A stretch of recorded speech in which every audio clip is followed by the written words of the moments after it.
So, expose today. Oh my goodness gracious. We are talking about Proteus. Kevin MacTaggart. uh, he's also known as Mutant X, which, by the way, is linking it to Charmed. Was a TV show that had Victor Webster on it, who had electrical powers. But besides the fact, cool. He is a human mutant. Not an alien mutant, a human mutant. Human mutant. Yeah, like that's a weird phrase. I didn't think we're confused, but I guess it makes sense. He first appeared in the Uncanny X-Men number 125 in September 1979, created by Chris Claremont and John Byrne, and he has the ability of reality warping, body possession, and psionic energy composition. Insanity. He's so overpowered. Way OP. He is Wyatt. Yeah, he is. Well, and it's funny because when this came out, it was interesting that such an OP mutant was born to two flat scans, Moira and Joe MacTaggart. Right. But then it came out later that Moira is also a mutant, so it's not so weird anymore. Not so weird anymore. Secret mutation. Secret mutation. More on that next week, though. Oh. I go where I want to go. Jean. Scott. Jean? Scott. I summon the Arctic winds. No more mutants! I summon the Arctic winds. No more mutants! I summon the Arctic winds. No more mutants! There's always more gators in the bayou. Don't get a Welcome to this week's Solving for X. My name is Shawn. I'm the ultimate excavationist. And I'm something of an X-fan myself. Kevin! Kevin! Boy, oh boy. Yeah, this episode and next episode. Lots of Kevins. Yeah. So, if you can't tell, we are going over the Proteus episodes of Solving for X, part 1 this week, part 2 next week. But before we get into it, we had a little previously on last week. Kevin! So, I can't wait to hear. Our question was, what era would you visit in a time machine? I remember we both said the 70s because AIDS. We wanted to stay away from the whole HIV crisis, the hating on the gay community. So we're love the 80s, love the movies, love the music, but there's a lot of anti-gay shit going on then. And 70s are groovy enough. I can enjoy myself. Yeah, 70s are like the 80s junior. Yeah. So let's see how this turned out. So the 50s, very popular, got 0%. Nobody wants to go back to the 50s. No. The 60s got 14%, so a little bit better. The 70s got 29%, but leading the pack, everybody wants to go to those 80s with 57% of the votes. Ooh, back to the 80s. Hey there, Mr. T.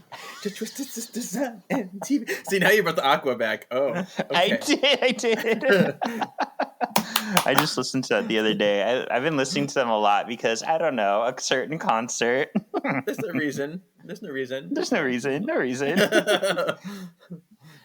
So, like you said, the Proteus episodes, they heavily adapt what started in Uncanny X-Men number 125 in September of 1979. This was, I believe it was 4 parts altogether. But what was really cool about I would attribute this more to Chris Claremont, is this was heavily teased. All the way back in X-Men 104 was the first time we got a shot of the door that just said Mutant X. So we're like, what the fuck is Mutant X? So we had to wait all the way until X-Men 119, we technically get another Proteus tease 15 comics later, which, if you imagine, a comic was coming out once a month. So this was over a year later after showing the Mutant Next Door. We get Kevin MacTaggart. possessing the same kind of pirate-looking guy that he does in the show. And then not until X-Men 125 do we actually see him and learn who he is and what's going on. So this was a big tease. Wow. This was a big event. Big tease. Yeah, and sorry, there's above us. I don't know why I can hear everything, and their Alexa was going, and I was like, I can't concentrate. Why am I just hearing their Alexa? Oh no. All right, so lots of information for you today. Let's get into scene 1. And oh wait, I didn't say when this came out. See, the Alexa really threw me off. Tell me. Yeah. This aired September 30th, 1995, written by Bruce Reed Schaefer, directed by Larry Houston. Okay, let's do it. Scene one. Yes. All right. We know we're on your island because bagpipes, typical. We pan across a resting morph. Really? I missed that. Oh, you did? Yeah, he's like laying in a bed with stuff hooked up to his head. Oh, that's right, because they probably took him there. Okay. Mm-hmm. Deep below in the facility, we see a door locked and guarded by lasers. The door reads, "Yeah, fire the laser." Okay, anyway. The door reads, "No admittance, Mutant X." Moira and Banshee are seen conducting experiments on an orangish blob. Moira cries she knows it hurts him, but it's for the better good to bring her son Kevin out into society. Kevin is able to take human form, but it only lasts a moment before Kevin breaks free of his cell and reverts to his Proteus form. He refuses to go back into a cell and inhabits Banshee. So I feel like I'm gonna hate you by the end of this with all these Kevins. I know, it's crazy. But I was wondering, why does he have this weird goblin body? Is that part of his powers too? He just can't keep its shape? Ooh, that's a good question. I'm trying to remember now why he takes on the body. I think it is part of his power. I think it was something with the fact that, he's so powerful, he has problems even holding himself together. Let's see. Oh yeah, it says here he exists in a state of pure psionic energy, so that is part of his power. Gotcha. So he has a human form, but it's hard for him to retain it. Yeah, because his molecules are probably always kind of moving around. Yeah. Yeah, so he's I think the storyline is so amazing because much like we see a lot in Charmed, we're getting the story about a mutant, but it's something that can very easily transcend the story. Because really what it's about is about a teenage son with a disability and a mom who's too afraid to let him out into the world for fear that he'll hurt himself or somebody else. Mm-hmm. Yeah. So, yeah, very interesting. All right. And now, Kevin, possessed Banshee, has glowing green eyes and is approached by Moira. She pleads with him to let Banshee go. Kevin does, but then he advances on Moira. He uses his power to spin her world right round, baby, right round. Like a record, baby, right round, right round. Kevin always gets me. So a major difference, and of course I know why the show did this, but in the comic, if Kevin possesses you, you're not coming back. You're left this empty, dead husk that's all gray and your skin's all wrinkly and gross. You don't survive Kevin inhabiting your body. I mean, it makes sense if he's this chaotic ball of energy, it would fry somebody. But I'm this is with that Fitzroy thing too. What's with all the death in the comic books? Yeah, there is. This is dark. Yeah, that's true. We did just talk about Fitzroy last week. Yeah. Which, actually, I was going to say this till later, but I'll just bring it up now. The comic heavily adapts something we've already kind of seen in the show. This actually takes place in between Jean becoming the Phoenix and her becoming the Dark Phoenix. Oh. So she's got her Phoenix powers, and it starts with her working with Moira to control her powers, and she's slowly like, but I kind of like feeling the power. So we're kind of getting her like transitioning into Dark Phoenix. So it's very much like that episode where we saw them doing the experiments on Jean with like the glasses over her. Mm-hmm. That's kind of what was going on with Jean in this era.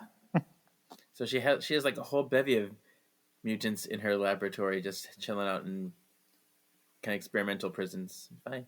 Yeah, in the late 70s and kind of to the mid 80s, another person who was always in her lab was, you're going to love this, Jamie Madrox, the Multiple Man. Oh, yeah. More on him later. Charmed connection. Another charmed connection. Yeah. Because, what's his face? Jason Dean. Eric Dane played him in the movie. You're right, yes. Ta-da. All right. Meanwhile, back at the manor, Charles suddenly gets a distress call from Moira. She begs for his help. Xavier frets and immediately has Beast prepare the Blackbird. The apparently very shallow pool moves out of the way, and the X-Men take off on the Blackbird. Rogue muses over the Moira tape as they tear through the air. Rogue feels Moira saw something terrifying. Wolverine tells her to shut up, it's no big. Professor X turns it into a learning moment. Well, class. Well, class. Seatbelts, everyone! Did everybody bring their snacks? All right, Professor X. Oh, I love this scene. Professor X is thrown into a reverie of 20 years ago when he was dating Moira. He was in the army, and Moira still had some fashion sense. I hate her purple outfit in the present, but in the past, she can dress. Yeah. Xavier gives her a ring, but doesn't really propose. Moira says yes. I'm like, Like, yeah. Like, oh, thanks. Shiny. Did he use his power on her, do you think? Did he force her to say yes? Or maybe he proposed in her brain instead of saying it out loud. Yeah, maybe. We'll go with that. That's less dark. Yeah. We fast forward a bit to see Xavier on the battlefront. In his tent, he opens an envelope to find the engagement ring. Moira has written that she left him for someone else. What a bitch. Joseph MacTaggart. Like, she wrote a letter to him. It's like, but I fell in love with someone else. Ooh. Yeah. But, like, I can't hate her still. too much because Professor X is at war. Like, she can't help that she met someone while he's away, but it still sucks. Right. Yeah.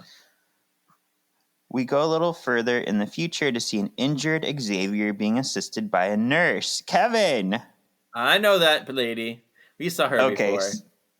That's our first cameo. It's Nurse Amelia Vaught. Come out, wherever you are. Don't worry about us, Dingo.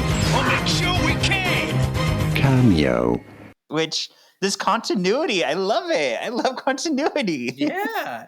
It shows like the whole life. He's like, after Moira left me, I met you, and you moved in, and we were gonna live together. But then you didn't like that I had X-Men, so you moved out and joined other people in space. And okay, fine. Yeah, I'm sure it probably was the exact same like animation from when we got that backstory before. So yeah. Yeah. But it's still cool to be able to place that in the timeline and see how everything went down for Xavier. So the nurse helps mend Xavier. Meanwhile, Joseph leaves Moira, still in the same dress, by the way, as when she was with Charles, and their son, Kevin.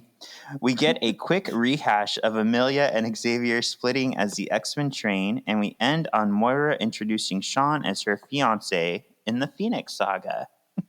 Oh, look, we got Kevin and Shawn in this episode together. Kevin, that's true. We do. I didn't think about that. Amazing. So I did note here, because it fills me with anger, but I know I bring it up every time. The angel conundrum. We're back on the angel conundrum. But one other key major difference between the show and the comic is Joe doesn't want to get a divorce from Moira because he's like, divorces look bad for politicians. So you're going to stay married to me and you're going to like it, bitch. And Moira's like, I don't want to be married to you, though. And then Joe doesn't know he has a son. Moira never told him. Oh. Wow. Yeah. Joe? Okay. Back in the present, the Blackbird is arriving at Muir Island. Beast lands the jet and the X-Men team up with Moira. She shows them battling Proteus on a security tape.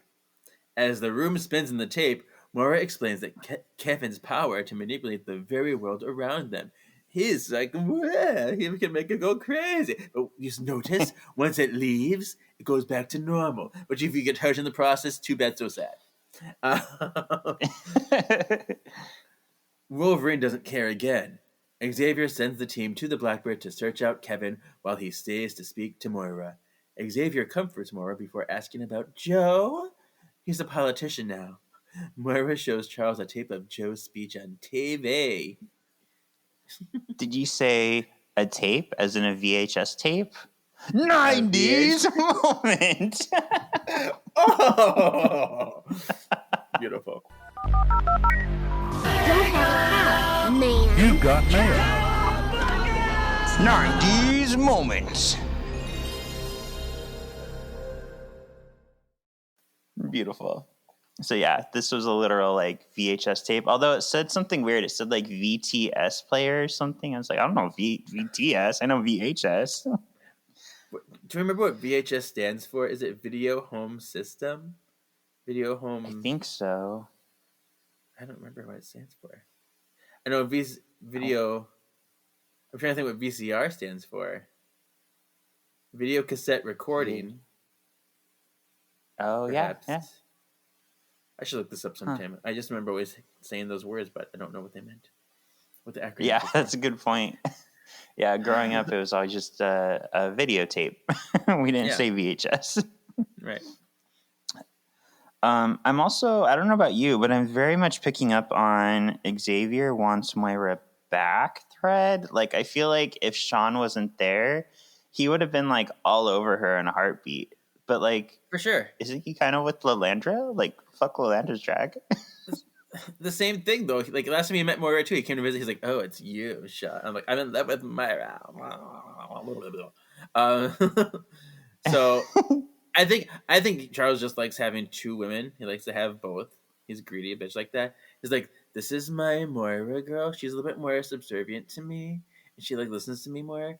And Landra's a little crazy, but she's so hot in bed, so I keep her around too." You know what? I feel that, especially right now, because I'm happy where I am, but like the sex isn't happy. I need the Lalandra. I need to have some like awesome sex again. See? Yep. And we see fucking Joe is preaching on family values, but like he literally doesn't care about his family. So this is like the most accurate thing about this whole show is their portrayal of a politician. I had a note here. I said, "Family and values, fucking DeSantis." Yes. Okay. Yes. That's who this is exactly. All right. Oh, this next scene, Kevin, this has some deep cut cameos going on. I'm wondering if you noticed one, because I don't know if I would have noticed it without Eric Lewald's book, but here goes. Okay. Out in the wee fields of Scotland, we see a ship captain bringing in groceries. The man walks into an alley where we see a blasty blast thingy, and the captain reemerges with glowing green eyes. He wanders into a local pub. But on the way into the pub, he crosses paths with a sailor. Did you notice this cameo of who the sailor is? I noticed the sailor. I noticed the random buff guys. I thought they were going to like a gay club. But I didn't recognize who it would be. Come out, wherever you are. Don't worry about us, Dingo. We'll make sure we can. Cameo. So the sailor is Namor, and they decided to dress him like Popeye as a joke. Oh. So it's hard to notice. Like, even when I paused it, you can see he does have a pointed ear, but the pointed ear is kind of in shadow. But he does also have the eyebrows of Namor. So okay. Oh, this was okay. one that was I did notice those eyebrows. I thought they were just a really eyebrowy guy, you know? Yeah. But yeah, you're right. Yeah, so this actually was in Eric Lewald's book with the concept art. It pointed out that was Namor. So that's the only reason why I know this. And I took a picture to post Sexy Exy so you can also see it. Lovely. Also, in this bar, you've probably noticed there's a bunch of like weird alien-looking creatures. Mm-hmm. This is another deep cut cameo because this is TechNet. Don't know that person. A lot of people don't. It's a group of inner multiversal kind of bounty hunters. And their first appearance was in Captain Britain Volume 2, Number 3 in 1985. But then when Captain Britain became more of a part of the X-Men and he started showing up in Excalibur with Rachel Summers and Shadowcat, they actually run across TechNet a lot. So this was more of like an Excalibur group of people. I did notice at the end of the scene that... Oh, go ahead. There's more to say? You have more cameos? I was just going to say, there's no reason in like getting into the names because there's so many of them and they're really not well known. But what were you saying? Yeah. none, whatever names. Anyway, I was just going to say there's a line at the end of the scene that made me laugh because it's the background track again. But I hear like, "Oh, pass me another." Oh, that's like weird. It was so random. It's some of the most whitest voice you've heard, too. Pass me another. Pass me another. I love it. So I thought it was funny. Yeah. Back on Muir Island, Xavier and Moira are still talking. She explains that Kevin has never been outside and doesn't know the world around him. He communicates through his telepathy. Oh, yeah, because to even make him more powerful, he's a telepath. Great. Yeah. Moira warns Xavier against invading Kevin's mind, but he does it anyway. Back at the pub, Kevin ditches the sailor meat suit, and everyone in the bar runs from him. Wah! Kevin gets angry and casts Professor X out. Get out of my head! And now, very angry Kevin gets mad and jumps onto a nearby ship. He inhabits an unsuspecting man in a kilt. Oh, nice dress. Let me look underneath the kilt. Bagpipes. Yeah. Oh. Oh, the carpet does match the drapes. You know what's funny? I put this note here. I'll read it for you. Muir Island is the place to party, apparently, between TechNet and all these people in tight neon clothes. Yes, mama! So I noticed it too. I mean, yeah, it was very much, at least a queer-friendly club, you know? Oh, yeah. All right. Let's see. Back at Muir Island, Moira nurses a passed-out Shawn to health. Just then, Beast reports into Xavier that an unconscious man was found in a similar state to Banshee. This is a run-on sentence. They think it was Kevin who attacked him. The body was found near the ferry to the mainland. Moira frets that Kevin can get into exponentially more trouble on the mainland full of people. And she's right. There's a lot more to do there. Is this where Beast says, he's like, they think he's a big evil thing? Is this where he says that? I think so. It would fit here. Because Wolverine was throwing shade. He's like, they think he's a big evil thing. And then Wolverine's like, they're probably talking about Beast. I'm like, oh, yeah. Yeah. I'm like, oh my God. He's right there. I know. Wolverine definitely has an attitude. He's still an 11 in these. Yeah. All right. Kevin makes it to the mainland and ditches the kilt-clad meat suit. He pulls a wall around him and enters a building. He sees a teenage boy being picked on and comes to the rescue. Kevin then enters and this was crazy. He's like, the bullies, he like wrapped him around in the road, turned the road into different blobby things. They put costumes on him, the scare, weird random stuff. Yeah. And then he saves the boy, and then he enters the teenage boy's body. And the teenager, Ian, is found by his father. He's like, boy, there you are. I don't know your name. But it's so weird because his eyes are glowbergy and green, and he's just like, oh, there you are. I don't notice anything different about you whatsoever. I know. I wonder if people can see the green eye burgers or if it's just for us. Sure, that's true. Yeah, then he's like, come to me, boy, give me a hug. And then, witnessing the love shared, Kevin is inspired to find his father, my papa. The locals see Proteus and attack. He defends himself by wreaking havoc on reality. Oh. This is such like a crazy power, and I like the way they animated it, like when he grabbed the wall and like wrapped it around himself. Like there's some really cool things going on here. Oh yeah, very creative. The X-Men are arriving in the Blackbird just in time to catch a Mayday distress call from one of the victims of Proteus's attack. They arrive just in time to find a city full of twisted buildings. Very Nightmare Before Christmas chic. Beast surmises that Proteus must still be there, or else the buildings would have reverted to normal. Oh, how interesting, Beast. Yeah. Did you notice that there's some weird like Wolverine costume changes in this episode? Yes.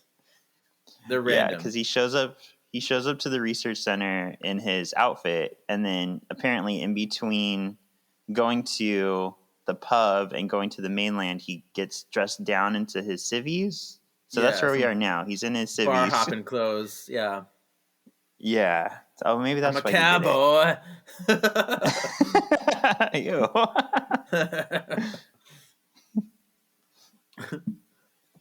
All right, 11. On the mainland, Proteus continues his rampage.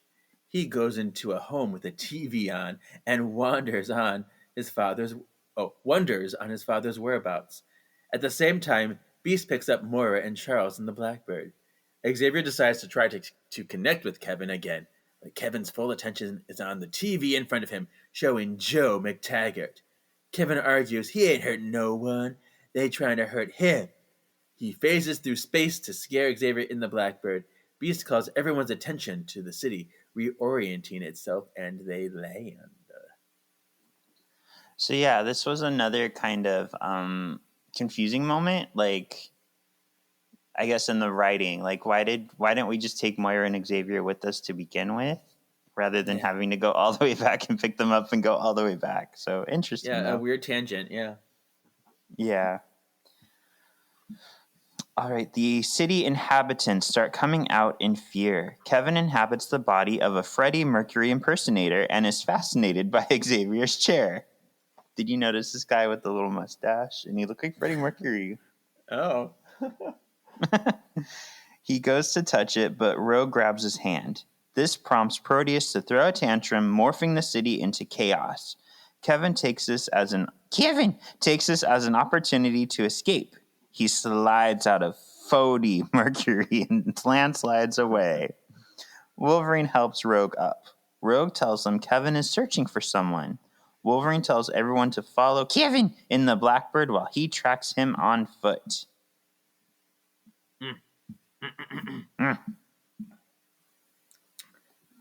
Okay, 13. The Blackbird screams through the air as they race to catch up to Kevin. Beast shows everyone that Kevin appears to be heading towards Edinburgh. Moira takes an opportunity to slip away and warn Joe that Kevin is coming. Oh, I like that Kevin is coming.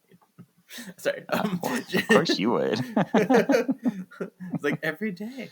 Okay. Joe is mad that this is all happening just before the election. I'm a politician. This will ruin everything. Moira begs Joe to talk to Kevin. He says he will, but after the election. Ew. What on earth? Yeah, things are heating up, and like this is very politician-y. Like, throw it all under the rug until I get elected. Then who cares? Who cares? I can do what I want. Yep. Did you know I've been to Edinburgh? Oh, look at you. I've been there. I really liked it there. We went on a 6-hour ghost hunt there from midnight until 6 a.m. That's cool. Yeah. All right. So, Kevin, did you notice the 90s moment here? 90s moment. Tell me. Don't have a car, man. You got mail. 90s moments. 90s moment. They're using wired like landline phones. Like, I don't remember the last time I've used one of those. Yeah, I have to stand by the wall that it's plugged into, so I don't have to. You can't move very far. Although the ones with the curls, you could like walk across the room and have it like stretch and like but no, go too far, or you'll just choke yourself. But it's fine. Yeah. I remember back in the day, like my friend Peter, my friend Rachel would call me during Sailor Moon or Batman on the landline. And so you're right. You'd have to be like pull up a chair or like be close to the phone. Yeah. Or one time my cousin Sharissa called me for like 2 hours. She used to call me for a long periods. And I hated talking on the phone. So I'd have to like lay on the ground by the phone or sit by the wall. Yeah. The struggle is real. Struggle's real. Mm-hmm. Kids today. All right. Never know. They will never know. They have it so easy. Mm-hmm. But I'm sure when they get older and like cell phones are no longer a thing because we all have chips and we all just press like our nipple to call someone, they'll be like, when I was young, I used to have to hold a phone to my ear. It's like when you were young, you didn't get music directly uploaded to your brain. Oh, like yeah.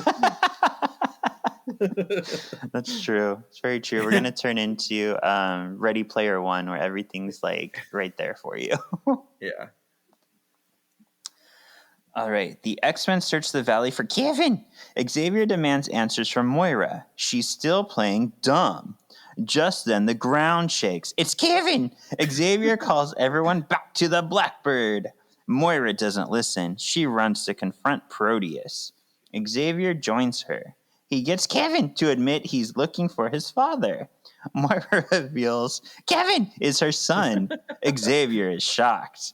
They go into a deep convo as Kevin is waiting to fight. This was like, they were having a really serious conversation. Yeah. And Kevin was just sitting there like, hey guys, I need to fight you. The X-Men try to talk to Kevin as he's leaving, but he gets mad and engages in battle. And then we see Wolverine at some point has changed back into his yellow outfit. Yeah. All right. Kevin calls on 4 mini rogues to fight Big Rogue. I had a reaction to this. I thought of Army of Darkness. Goody, goody, two shoes. Oh, yeah. They're everywhere. So that was fun. He turns a giant rock into a Bigfoot, because that happens. And then he traps Moira in a quicksand and turns Xavier's chair into ketchup. Ketchup or catsup? Xavier is able to save Moira as the X-Men fight Kevin and his machinations. Kevin turns Wolvie all gobbledygook. And, okay, this reminded me of The Craft, when Nancy was like, ah! Her fingers turned to snakes. She was like, ah! Oh, That's what this reminded me of. So I was having lots of weird movie flashbacks in this scene. Wow. Really cult kind of classics over here. Mm-hmm. But it leaves Wolvie in a crying mess. Kevin escapes and vows to find his father. To be continued. So, what were your thoughts on Wolverine crying? What did that invoke in you? I was very shook a little bit. I'm like, this is unnatural. Like I don't know. Like I didn't think he would be broken this easy, but maybe he's never have hallucinated this much before, or had things this crazy happen to him. So Yeah, for me it was similar in that this isn't something we've ever seen from Wolverine, so it shook me too. I'm like, wow, this is a really like evil villain who's able to bring Wolverine to his knees, and like he literally tore Wolverine apart and put him back together. So yeah. it was crazy. I thought this was smart of them to do. Mm-hmm. But you know what else was smart of them to do? What? Make a "you look familiar" moment. So there's how he looks in the show, and there's how he looks in the comics. That's a Oh my direct pull gosh! from the comic. So I'll make sure to post that so everybody could see how exact this moment Oh, was to that's the cool. comic. See? Yeah, Beautiful. it's really cool. It's very rewarding. All right, cool. So that brings us through our first episode of Proteus. So some of the things that I wanted to pull out before we get to our wrap up, besides my penis, we also start seeing in this comic number 125, this was the beginning of Mastermind taking over Jean's mind. And it's really interesting in the way they start doing it, because when Jean gets on the plane to fly to Muir Island, there's a priest, and that priest is Mastermind.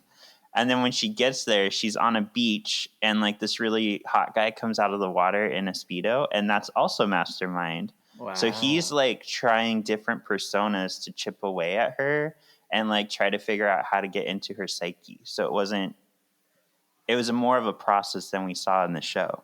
It's so crazy because all this stuff happened so much earlier. It seems, Yeah, there was a lot of planning, I feel, in some of these early comics. Like I've talked about it on the show too, but with Mr. Sinister, like he showed up as like a shadow. Like I want to say maybe 10 to 20 comics before he actually made his full appearance. There's a lot of that kind of teasing of things going on Yeah. at this time. Wow. Also, Rogue wasn't on the team yet. This was more of like the Colossus, Nightcrawler, Wolverine, Storm era. And in this comic, Havoc and Polaris are still kind of active with the team. So I thought it was interesting because Polaris is actually the one who first witnesses Proteus going crazy. So that moment we had with Moira on the phone calling over to the X-Men, that was Lorna who did that, Polaris. Oh, wow. Yeah. So, I mean, I've said this before, but I just really love the way, even though it's different, like we can still pick apart, oh, you pulled it from here. Like it makes sense. You adapted it in a way that still respects the original material. Yeah, that's good. All right, Kevin. So tell us your rating of the episode. I like it a lot, but I think I'm going to do an extreme minus. If that's a thing, I don't know. I'm making it up. Because I feel like there's lots of good things and lots of good setup, but a lot of really trivial, random stuff.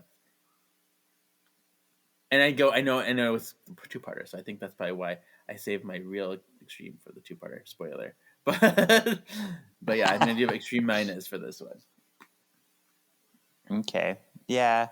I'm gonna say expected for the same reason. Like it's got good action, it's got good story, but the story could have been cleaned up a little bit. But still a really good episode. Mm-hmm. Who would you say is the MXP? I put Moira because she's the one who's actively going to make sure. I mean, sure, she was responsible for keeping him cooped up and everything, but she's also very responsible in getting him proactive and getting him back and trying to calm him down and really caring for him. She wants to make sure he doesn't get hurt and that he doesn't hurt people, and she's really trying to keep that balance. And I don't know, I think she's very on it, at least trying to be. Yeah, I mean, this one's hard because I feel like nobody really stands out, but I would say Moira is like my pick as well for that same reason. She knows who to go to. She knows who can help her. So she did the best she could with the situation that she Yeah. kind of had a hand in creating, though. So Right. I do kind of judge her for how she handled this, creating the situation. But at the same time, she didn't just be like, "Oh, that's it. I'm going to sit back and let him do whatever." She was still trying to make amends for it. Yeah, exactly. What would you say is the X factor? I put troubled teen with powers. Anyone? That's very. That's what X-Men are. I mean, really. Yeah. No, yeah, it's true. X-Men is very about society turning mutants into the evil that they become because it's not accepting them. So because they're not being accepted, they have no choice but to lash out. So Yeah. this is a very X-Men idea. Mm-hmm. Well, for this week's Previously On, I want to know, is Proteus more dangerous if he is Xavier and Moira's son? What are your thoughts? As opposed to like what he is in the show. Yeah. Well, it's weird because I always assumed he was Xavier's son. Even when I watched these, I remembered it as that. And I'm like, oh, it's not that. And it just feels like his son already. And spoiler, in the next episode, they talk about, like, Moira always wished it was you. And I'm like, I must have always wished it too, because that's what I think. So I can't imagine. I mean, logically, he would be more powerful than he is, but I just picture the way he is to be Xavier and Moira together. Yeah. Well, I'm going to refrain from answering because I'll tease this for next episode. What if I told you there is a multiverse where he is Xavier and Moira's son? Okay. So that may be why some of us get it confused, because I always remembered him being their son in these episodes too, even though he's not. So it is addressed in one multiverse. I'm looking forward to talking about it, but much like the Phoenix episodes, I'm trying not to just like vomit stuff everywhere, trying to like link it together. So we'll get there next week. That'll be the tease. Tease. All right. So next week we'll be back with Proteus Part 2. Until then, where can the people find you? Yeah, cool. You can find me at my personal Instagram page, KGZ87. Or follow Shawn and I on the other podcast, Words of the Witches. We just had a wonderful Michael Bailey Smith episode interview, which if you know the show, he played Balthazar. Very fun, very cool, very neat. Yeah. Yeah, and that actually just came out today. So if you want to see us have a good time with the demon, that's the time to do it. Mm-hmm.